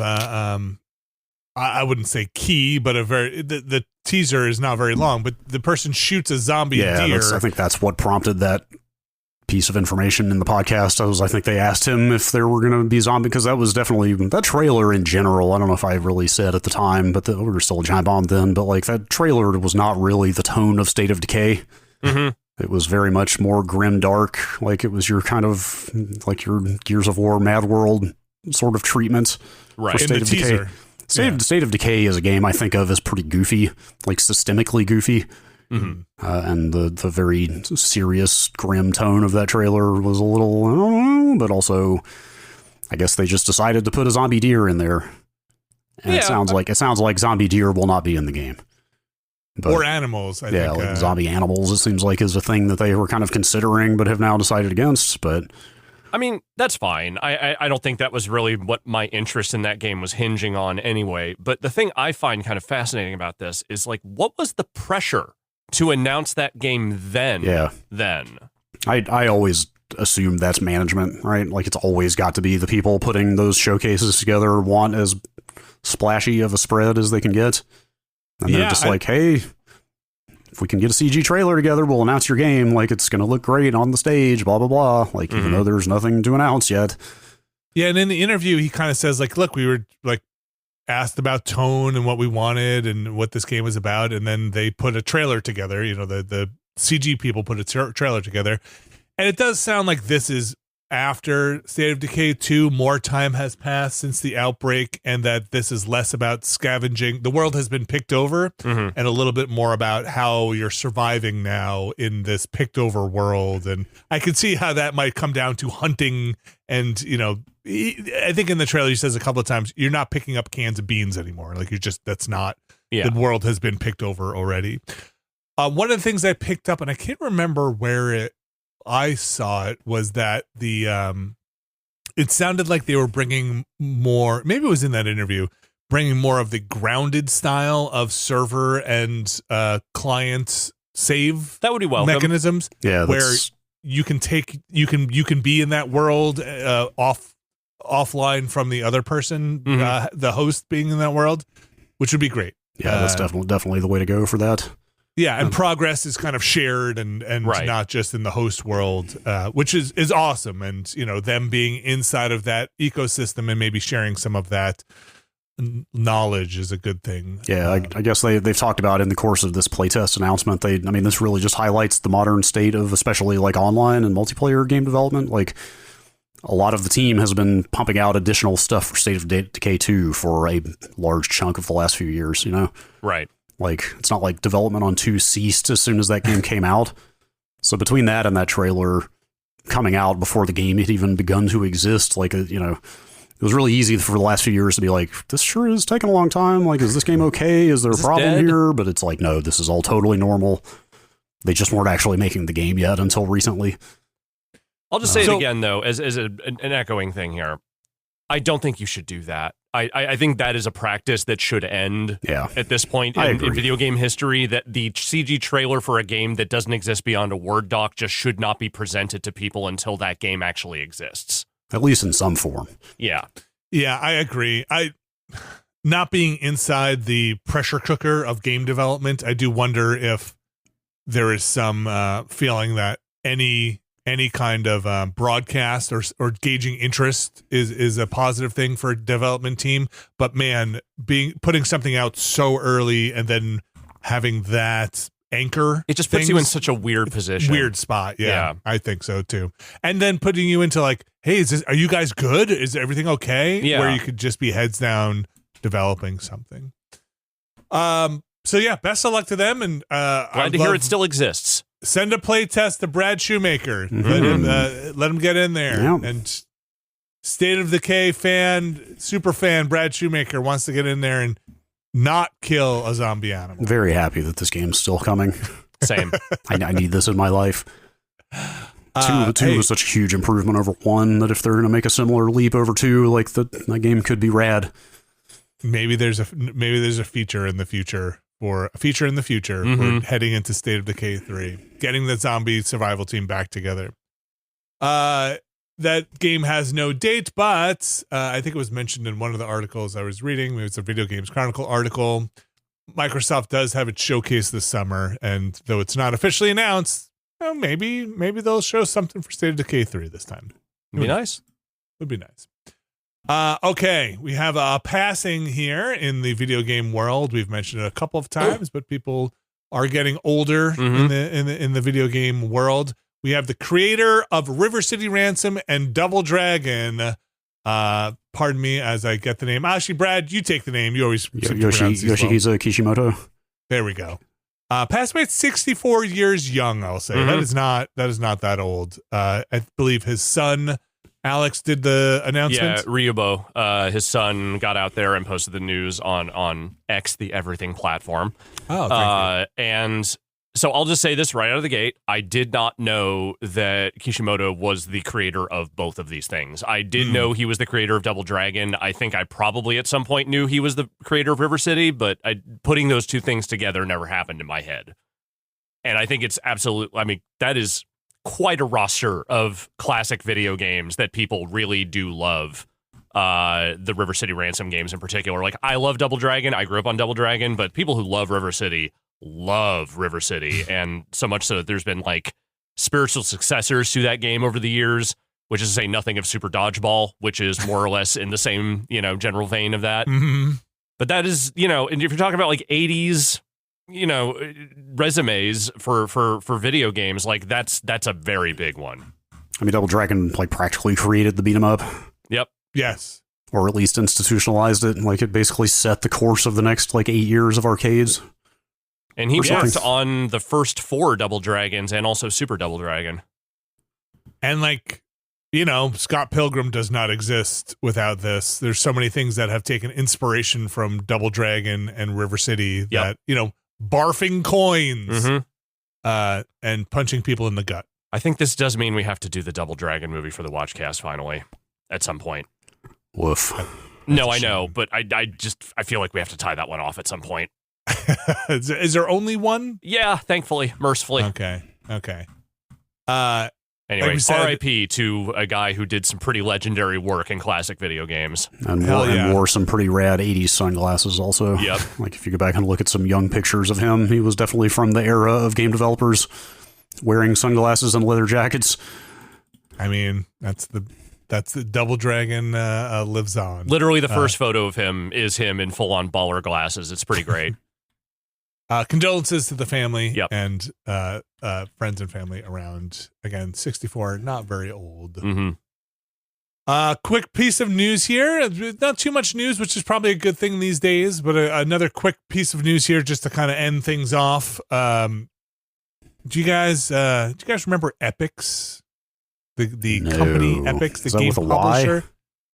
Yeah, that's with a Y. They're pretty legendary. Do you remember? Okay.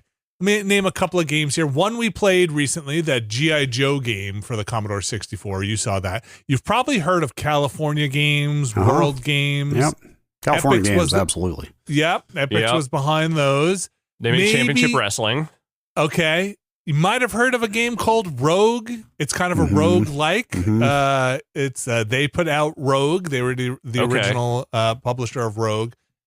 They also had, so they were pretty big in the Commodore 64 scene. That's where I know them from. Mm-hmm. But they had a game called Impossible Mission, which is a game I had as a kid, which to me was fairly inscrutable. It was a game where you kind of run around and do flips over robots, and it had synthesized voice that would be like, stay a while, stay forever.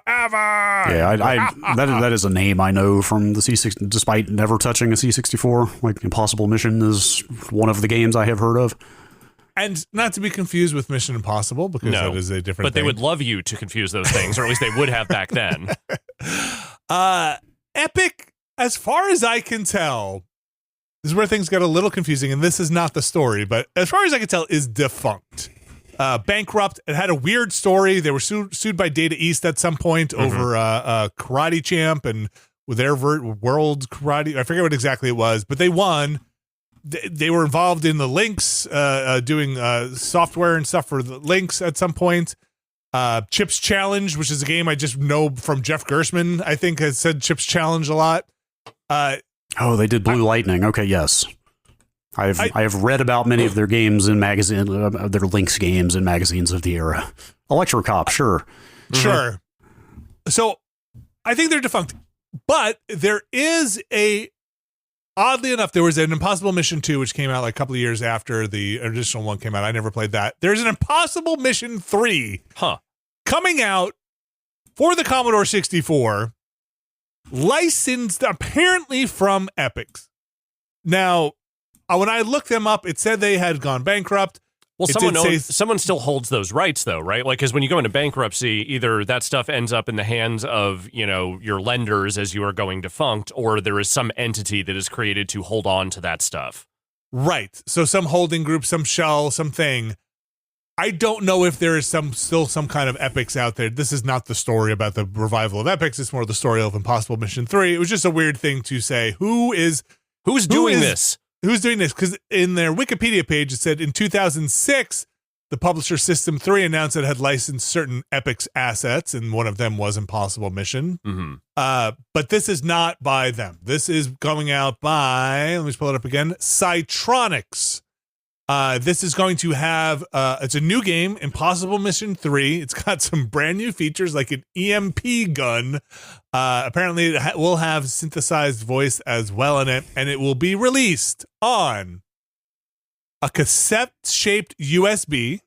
So if you have a C64 emulator, you can use it. But more importantly, an actual cassette tape or cartridge for your Commodore 64. Cassette tape, wow. Yeah. Wow. Yeah. All right. No floppy disk. I assume those are the manufacturing on those are probably out of scale, to find somebody who's manufacturing floppy disks. It's being programmed by Stuart Collier, who is a British programmer who specializes in modern Commodore 64 games. And then the graphics, game design, and coded speech are being done by Trevor Story, who is billed here in this Video Games Chronicle story as an industry veteran whose work dates back to such titles as Burning Rubber on the Amiga and Batman Forever on the PS1. I watched the trailer for it. Definitely has that vibe. A new Commodore 64 game. I love that whenever this happens, whether it's a new Genesis game, a new NES game, whatever, I'm just happy when someone is like, you know what? It's for that. And if you don't have that, it's not for you. It's not for you. This will go on sale May 18th digitally, but then you can get those physical editions that I just mentioned before for pre-order around the same time on the Cytronics website. I might try and get a copy. You should get the tape version. No, I do not want the tape version. Boo. I would get the cartridge version. Mm-hmm. I have the tape. I think it's still at my parents' house, the tape deck for the Commodore 64. You should get the tape version. It just takes too long. It takes too long to load. Man. Get your Nintendo tapes. What kind of floppies did the C64 use? I guess it had to be 5 1/4 at that time, right? Yeah. Mm-hmm. Not what were the super big ones, like the pet computer ones? 8-inch. I don't think like many home computers used 8-inch.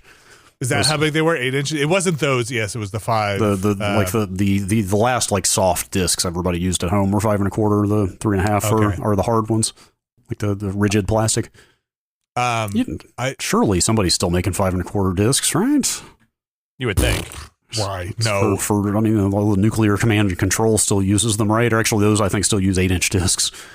Wait, is that for real? Yeah, that's 100% for like, yes, a ton of nuclear command and control in this country still uses floppy disk, unless that's changed very recently. What the hell are we doing? Not updating our systems.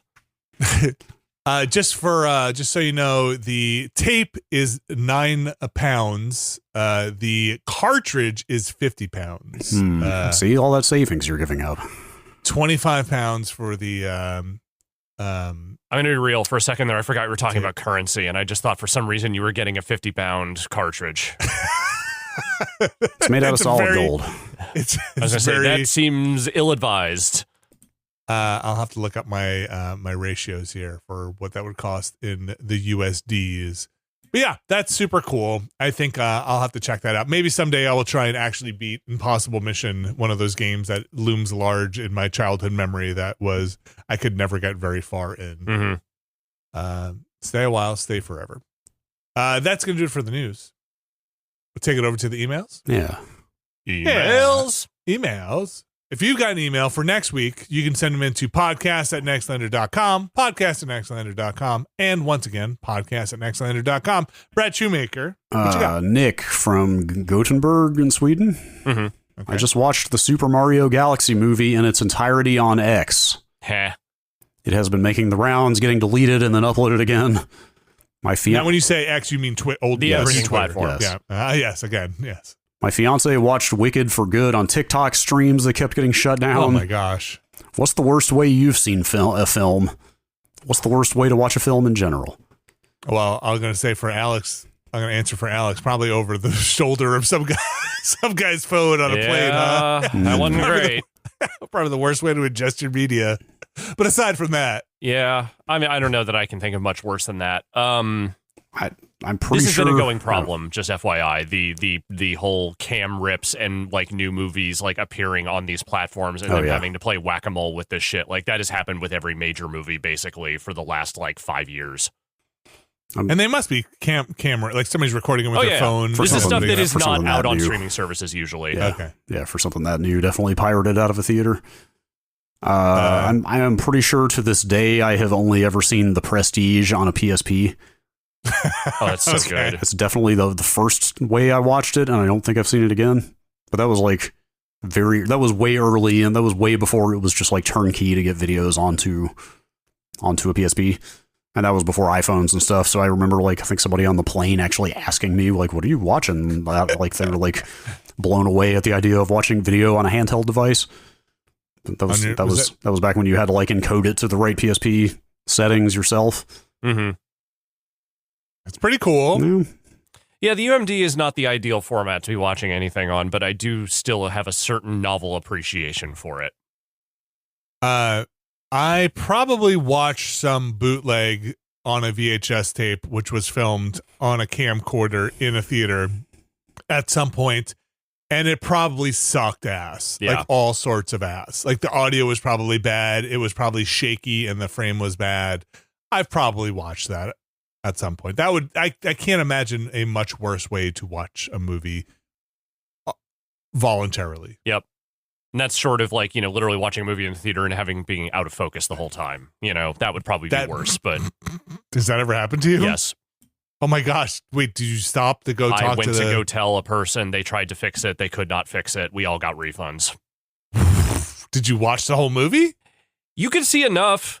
Oh god! Like it wasn't so out of focus that it like hurt my eyes to look at, but it was definitely just off. Soft. It was very soft.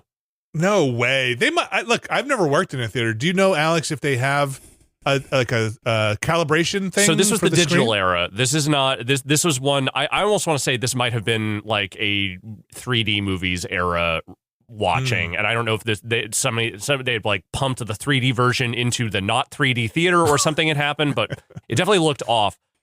I've never been to a analog projector theater where it has been bad for more than a few minutes before someone went and said, "Hey, it's out of focus," and then they fixed it.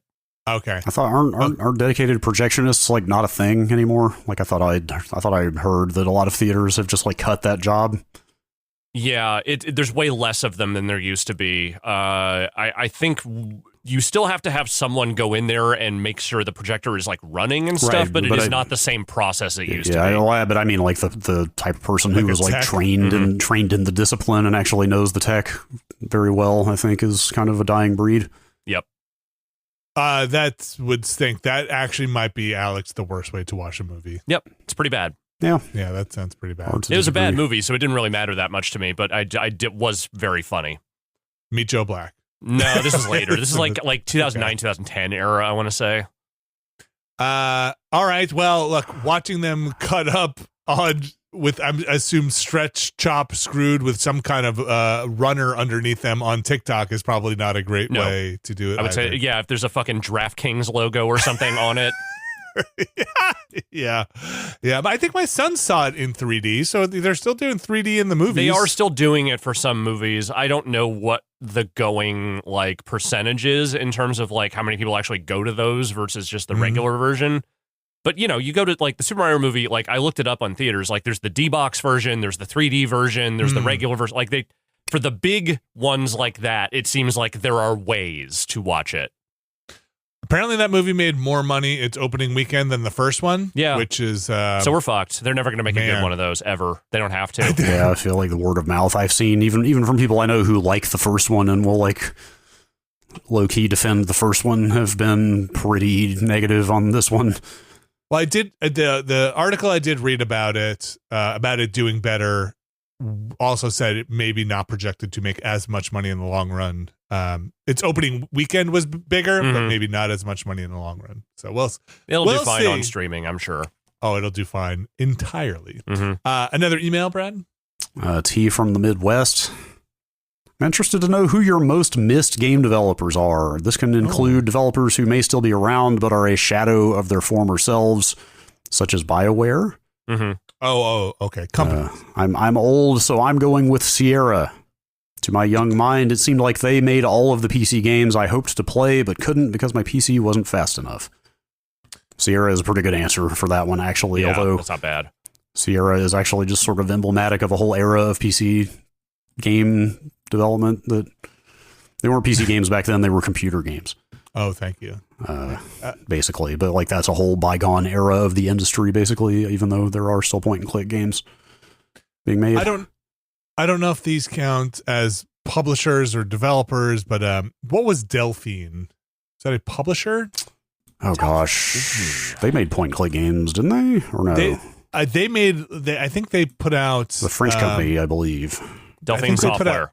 Out of This World? Yeah, oh, that's right. Yes, Flashback, Another World. Right, yes. Well, they might have been a publisher. Somehow. Publisher? Or the Wikipedia says developer. Yeah. Okay, well, that's the one I just remember the logo, and I remember liking the games that followed the logo. So, remember Virgin Interactive? Oh, yeah. They also published some stuff I remember liking. Shiny? That was the studio that made Enter the Matrix, wasn't it? Oh, yeah. Did they Earthworm Jim? Is that Shiny? Yeah, oh, God, I should know. I should be able to answer that question on demand. Yeah, I believe, yes, that is the case. I don't know why MDK is the main thing I think of. Good. I'm glad you do, though. Which I never even owned myself, but let's see. I don't know why Bizarre Creations comes to mind for me. Sure. Yeah. Which I miss them. Didn't even play that many of their games, but I just liked their whole vibe, or they seemed like a fun creative studio.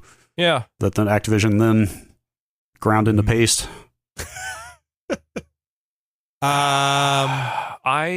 Okay. So my serious answer for this is the Aki Corporation. Sure.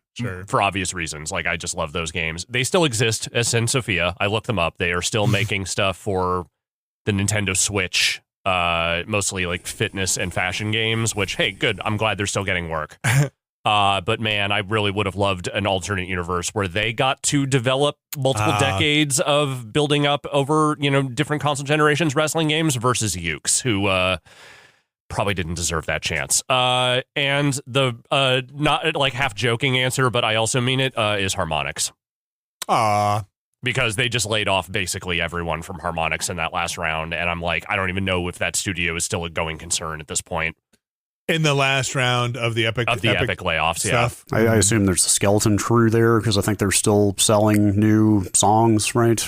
Yes, they are, but I don't know how many of those people there are, and anyone who was apparently fairly senior there that had been a while is basically gone from there now. Look, most of the places the people went on to go do other that I'm thinking of. People probably went on to go do other things, yes, and be bought and look. Sometimes it's this is the boring answer, but it's the people who were at the company, that made the stuff, and it's not necessarily the company name because, like, look, my cheeky answer, my like shut up Vinny answer is probably old BioWare, right? Like. Right. I kind of want old BioWare games. I want the teams that made those games to have continued making those games, but it's because there were people and they age and they go other places. Yeah, a lot of them retired or went on to do different things. Yeah, like BioWare. Well, is BioWare still around? For now. I mean, how many do they have going? How many is there? A BioWare Austin? Is there? No. I think it's just Edmonton at this point. Okay, I assume there might be another satellite studio or two, but I saw something on one of the forums. They were listening to an old podcast. I think while we were playing Mass Alex or something, and we were talking about EA and some predictions. And do you think that Mass Effect we're gonna see it? I wish I had an answer for you. At this point, I truly don't know. Yeah, I mean, since the Saudi buyout, who can say? Yeah, man. I think we're not going to find out anything until that thing is complete, and it's at that point we will know exactly which ways they are branching with that company. Look, if you work inside of EA, bless you, first of all. Mm-hmm. Second of all, I will not tell anybody. But could you just let me know? Let me know what's going on. Can you just give me a bill with today's newspaper, please? Anything? I just want to know. Look, I'm getting older. I just want to know if I should hang on for a Mass Effect. I need to know how much time I have left. You just let me know if somebody's working on it. That's it. I won't talk about it here. I won't even share it with the family. I just want to know if somebody's currently working on a Mass Effect game. That's it. Any more emails, Brad? No, I've got one more for this though. Okay. Which I think is kind of a funny answer because it was literally a shell corporation. Which? Ultra. Oh, wait, what are they? Ultra Games, which was just a spin-off imprint of Konami to get around Nintendo's like limit on the number of games you could put out a year. Oh, that's funny. Konami was making more games than Nintendo would allow you to publish on the NES. Oh, that's great. And so they came up with Ultra to put out more games, including like the first Ninja Turtles game. I just think Ultra is like the coolest name you can have for anything. That is pretty good. And they did the thing that you really want them to do, which is they literally just put an office in a foreign country and said, we're a different company. Yep. Because it was in England, I think, is where they headquartered them. Yeah, it's a pretty cool logo, actually, too. Or sorry, no, that's Palcom, which was a subsidiary of Ultra. Yeah. Ultra was based in Buffalo Grove, Illinois. Yeah, okay. Oh, I didn't know that. I thought they were in California. Interesting. But that's just literally an office with a phone in it, right? Yeah, that's basically what it is. It's literally just because I like the name and logo. That's basically it. Where's Data East? Are they owns them now as well? Someone owns their shit. I know that. Original Data East, definitely. I don't know what form they are, what like their properties are in at this point. There were a lot of publishers. There sure were, and developers that are. Again, scattered to the wind. God, there are a lot of Data East games, man. Jeez. Most of Data East's video game library was acquired in 2004 by Gmode, the Japanese mobile gaming company that is now owned by Marvelous. So I guess they still technically own the Data East properties. Yep. Stay tuned for the Joe and Mac gotcha game coming to phones near you. Who were the people who originally published Psychonauts? Majesco? Is that Majesco? Yeah, that was Majesco. Okay. And then probably the best game they ever published. What was the one that was Advent Rising? Advent Rising. That was also Majesco. Yep. Okay. And then Majesco got very heavy into Kinect games, and it ruined their company. Remember they made that Hulk Hogan wrestling game and that awful like basketball game for Kinect? Yeah. No. Remember when they were putting out those GBA video cartridges? Yep. That was apparently keeping the whole company afloat. Like those things. Oh my gosh. Those things apparently sold gangbusters. Majesco was a garbage company by and large. Wait, but the GBA video stuff, was that like an episode of something? It was like here's 2 episodes of Dragon Ball on a Game Boy Advance cartridge. Garbage company. I bet those go for like $1 billion somehow. I don't know. There were so many of them out there. I bet that it's more like they are filling landfills. You know they what? were churning that shit out. I'm going back. Rewind this podcast. I'm going back to the worst way to watch something. Yep, you're right. That's it. Would be on a GBA fucking Majesco cart. That is absolutely the worst possible way you could watch something. Let's see. Volume 1, SpongeBob SquarePants, Fairly Odd Parents, and All Grown Up. That must have looked like complete dog shit. Did they not actually do any Dragon Ball? Yeah, they did. Yeah, they put out Dragon Ball GT. Oh my god. Yeah, yes, I'm sure it looked pretty bad. I probably got them all on my server. I could fire them up on the Mister anytime.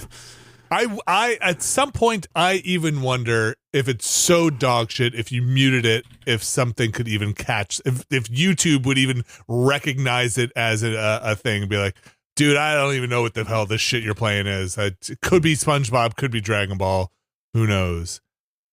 God, that has to be the worst. Yeah. And it was only GBA. They didn't do any Game Boy. I showed that it had a smidgen of color at that point. Yeah, okay. I don't think the Game Boy would have been able to handle that shit. God, well, whatever. Probably too much for this podcast. I want to know what codec they were using for those things. Sorensen Squeeze. Somehow it's real media. They were 240 by 160. Actually, it could have been real media then. They were 160p. Ugh. Oh, God. Yep. Like just hearing that actually hurts my brain a little bit. Except for the Shrek and Shark Tale pack, which was at 112p. The worst way. We did it. We did it. We found the worst way. We talk long enough, you're going to find your answer. Well, thank you very much, everybody, for the emails and that trip down memory lane and breaking my brain with video on the. I mean, maybe it looked okay on the Game Boy Advance. I can't imagine. Yeah, probably. Define okay. Yes, I can't. Exactly. That's going to do it for our show this week. Welcome back, Brad Shoemaker. Thank you.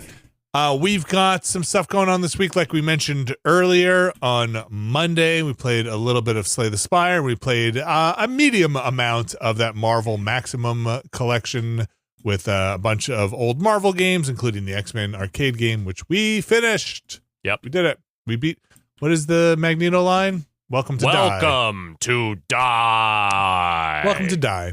And then sometimes he'll just say, kill you. He certainly does. And then on Tuesday, we did some more Resident Evil. If you're listening to this podcast, you're like, that game sounds like a fun game I'd like to watch Abby Russell play. Well, I have good news. Abby Russell played it on Tuesday and continues to play it, so you can go check that out. And then on Friday, we'll be coming back, I believe, with The Vig.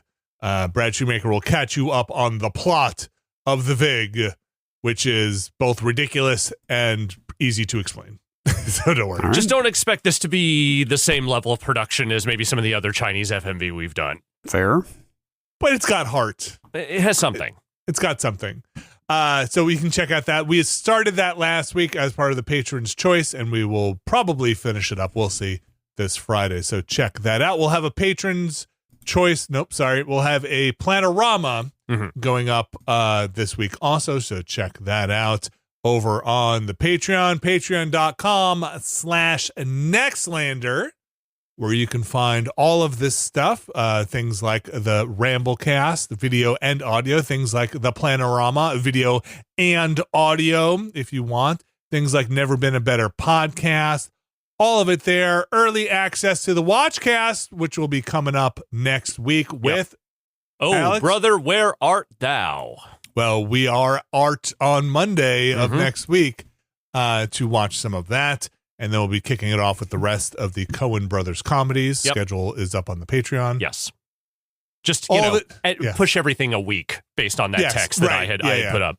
Yes. And then check that out, patreon.com/Nextlander. You can get in on all of that and also support us and the fine people that come by, like Abby Russell, Will Smith, and our guest. Support them all by going to patreon.com/Nextlander. Find a tier that is right for you there. Sign up. It's fantastic. It's a lot of fun. Everybody's talking about it. Boy, howdy, don't miss out. Mm-hmm. You know who else everybody's talking about, Alex Navarro? No. Our mysterious benefactors. Everybody's talking about One day them. I'm going to get that right. Everybody's talking about them. They just cannot stop because they hear their names read on this here show every week. Alex, would you read those names for us this week? Our mysterious benefactors for this week are The Good Vibes Will Continue Until Morale Improves, Alpha Rhythm, OpenAI Delenda Est, David L., Kelly F., Brian Lucier, Skywarp, Jason Grimm, John Hubbard, Thordreen, Evan Cook, Jerry Lee, Deirdre, Queen of the Ring, Pugtato, Bunny Jerk, Jad Rita, Statics, Sending Good Vibes Back to Minnesota and Beyond, Brian Murphy, Randy Duax, Randy Alderson, Andrew Tiepkin, Alex Wu, It's Me JP, Edward Chick, Andrew Slosky, Steve Lynn, Matthew Herrig, David Campos, and Tyler Treese. Thanks to our mysterious benefactors, and thanks to everyone who supports us. We cannot do it without you. We talked to our accountant. He says the same thing. You cannot do it without you. They won't let us. You cannot do this without them. And it is true. Happy tax season, everybody. So thank you so much for supporting us. I'll add a little thing in there from us personally. We would not do it without you. Otherwise, it's just the three of us getting together and talking about GBA. We wouldn't even talk about these GBA videos because we wouldn't know because we wouldn't have these emails. I'd be too busy watching them. I'd be asleep right now.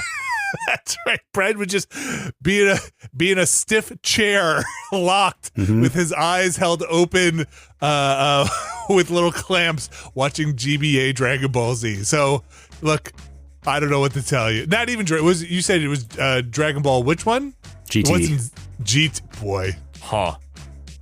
there are no fates you'd want to wish that on to. No or fewer than 8 episodes of Pokemon. Okay, well, yeah, look, there you can watch some Pokemon. Folks, we'll be back next week with a whole new schedule, a whole new slate, and a whole new podcast. I hope you're there to join us. I hope you can come back and join us. We appreciate you coming.